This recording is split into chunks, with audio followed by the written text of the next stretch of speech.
Hello বন্ধুরা, আজ আবার চলে এলাম লাউয়ের কোফতা কারি নিয়ে।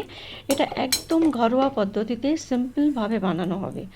দোকানের মতন কিচ্ছু ঝঞ্ঝট ঝামেলার দরকার নেই। প্রথমেই আমরা কি করব, এই যে টমেটো, রসুন, কাঁচা লঙ্কা দিয়ে পেস্টটা বানিয়ে রেখে নিলাম। আর এই লাউটা গ্রেড করে একদম জলটা নিংড়ে শুকনো করে নিতে হবে।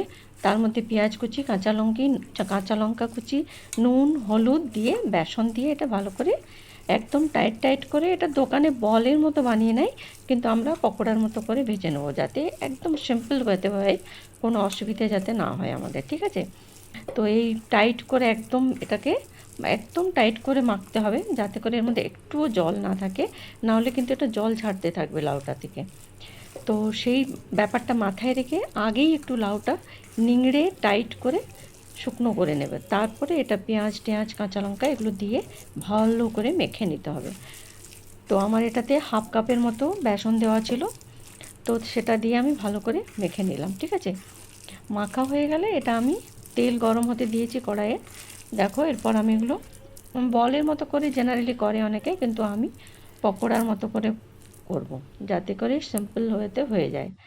এই দেখো, তেল আমার গরম হয়ে গেছে। এতে এবার আমি এক এক করে, যেমন পকোড়া বানাই আমরা, সেরকমভাবেই বানাবো। তো এরকম একটা একটা করে একসাথে 4-5টে করে দিয়ে ভেজে তুলে রাখবো। ঠিক আছে? সুন্দর করে ওলট পালট করে ভাজতে থাকো, যাতে করে পুড়ে টুড়ে না যায়, এইগুলো একটু রাখতে হবে মনে।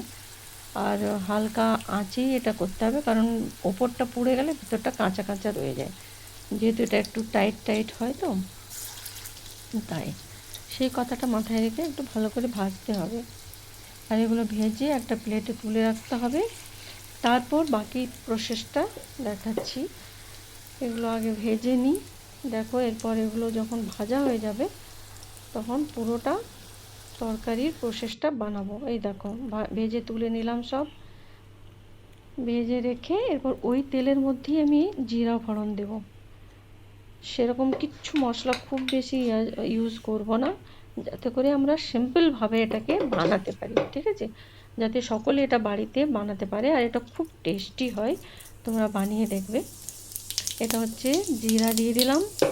এরপর এর মধ্যে আমরা এক এক করে ওই যে মশলাটা, যেটা পেস্টটা বানিয়ে রেখেছিলাম, টমেটো, রসুন, কাঁচা লঙ্কা, আদা দিয়ে একটা পেস্ট বানিয়ে রেখেছিলাম, মিক্সিতে গ্রাইন্ড করে রেখেছিলাম, সেটা এর মধ্যে দিয়ে ভালো করে কষতে হবে প্রথমে, যাতে করে ওর কাঁচা কাঁচা ব্যাপারটা চলে যায়।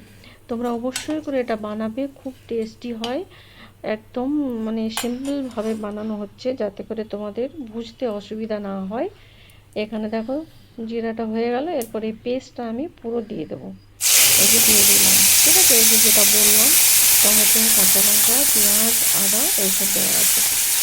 ব্যাস, এটাকে ভালো করে ভাজতে হবে। ভাজতে থাকো, একদম যেন কাঁচা কাঁচা ব্যাপারটা চলে যায়। পেঁয়াজের একটা কাঁচা গন্ধ থাকে, সেটা চলে যেতে হবে। আর তেল ছাড়বে যখন মশলা থেকে, সেই ব্যাপারটা মনে রাখতে হবে, যাতে করে মশলাটাও অ্যাকচুয়াল মুদ্রা কথা হলো মশলাটা ভালোভাবে ভাজতে হবে। এর মধ্যে অ্যাড করব জিরে গুঁড়ো, ধনে গুঁড়ো, নুন, হলুদ, যা যা লাগে, চিলি পাউডার, এই যে 5 রকম দেখতে পাচ্ছ। আর গরম মশলাটা এখানে নেই, কারণ ওটা পরে অ্যাড করব। নুন, হলুদ, জিরা, ধনা, আর এটা হচ্ছে রেড চিলি পাউডার। তো এগুলো সবগুলোই দিয়ে দিলাম। 1 চামচ করে মোটামুটি আছে সব, একটু বেশি আছে। দিয়ে এগুলো ভালো করে কষতে হবে, মশলাটা ভালোভাবে কষতে হবে, যাতে এর থেকে পুরো একদম তেল ছাড়তে থাকে মশলাটা থেকে, দেখতে খুব ভালো হয়। একটু চিনি দেব, যাতে করে এর কালারটাও সুন্দর হবে। তো অনেকে এতে দই দেয়, কিন্তু আমি এটা টমেটো দিয়েই বানাবো, তাই আমি, যাতে অন্য কোনো ঝামেলা না থাকে, তোমরা ইজিলি বাড়িতে বানাতে পারো। এই যে চিনি দিয়ে দিলাম একটুখানি, এতে কালারটা খুব সুন্দর আসে। তো আর নুনের ব্যালেন্স হয়ে যায়, তো টেস্টটা খুব বাড়ে, বেশ ভালো হয় খেতে। তো এইভাবে এটা নাড়াচাড়া করতেই থাকবো, যতক্ষণ পর্যন্ত না মশলাটা থেকে তেল ছেড়ে যায় ভালোভাবে। দেখো কী সুন্দরভাবে ভাজা হয়ে গেল। আর পরে আমি গরম মশলাটা দেবো, ওটা আমার পাউডার করা আছে। অনেকে গোটা দেয় ফোড়নে, কিন্তু আমি যেহেতু পাউডার দেবো তাই আমি আর কিচ্ছু দিলাম না। জল দিয়ে দিলাম, জল দিয়ে এটাকে ফুটিয়ে নেব, ওর মধ্যে কোপ্তাগুলো ছেড়ে দেবো। ঠিক আছে, একদম সহজ ঘরোয়া পদ্ধতিতে, কোনো অসুবিধা নেই, যাতে তোমরা ঘরে আরাম করে বানাতে পারো আরামসে। এই যে আমি গরম মশলাটা দিয়ে দিলাম, এটা হচ্ছে গন্ধটা খুব সুন্দর হয়ে যাবে। তো এই ঝোলের মধ্যে এরপর আমি কোপ্তাগুলো ছেড়ে দেবো, দিয়ে এটা ফুটিয়ে নিলে আমাদের একদম ডান, আর কিচ্ছু করার দরকার নেই, খুব সহজ। তোমরা এমনিতে লাউ তরকারি অনেকে খেতে চায় না, কিন্তু যদি এইভাবে বানিয়ে দাও তাহলে কিন্তু সবাই খাবে, খুব ভালো হয়। এই যে কোপ্তাগুলো সব ছেড়ে দেবো, দিয়ে এটাকে ফুটিয়ে নেব।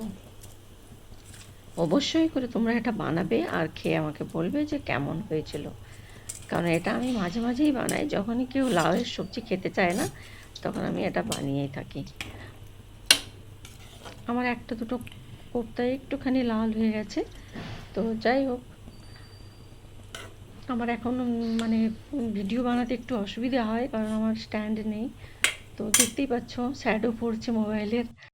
দেখো এটা ফুটিয়ে একদম ঝোলটা এরকম হয়ে যাবে, একটু ঠিক মতো, কিন্তু একদম ঠিক করে নেবে না, কারণ এটা সোক করে নেবে, তো তাই একটু জল জল ব্যাপারটা যেন থাকে।